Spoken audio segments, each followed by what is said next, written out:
Good morning, class. Today we are going to learn Cook Island words for shapes and colors. Cool, eh? Are you ready? Let's start.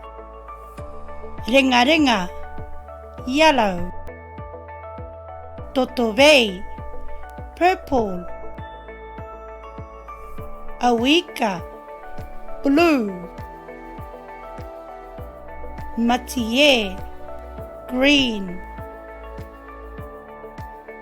Makara, orange. Tarona, pink. Kerekere, black.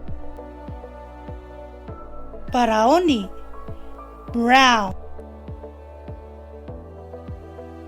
Teatea, white.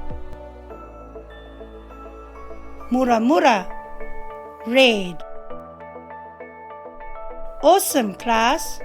Now, let's learn Cook Island words for shapes. Punu, circle.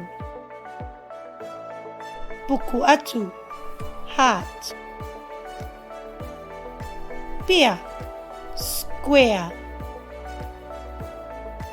Taraare, triangle.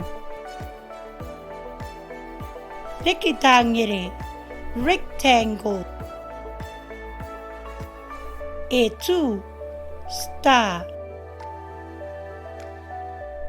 Taimana, diamond. Overa, oval.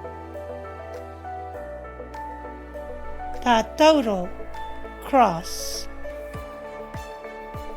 Well done, class. You all did amazing. That's the bell. See you after lunch.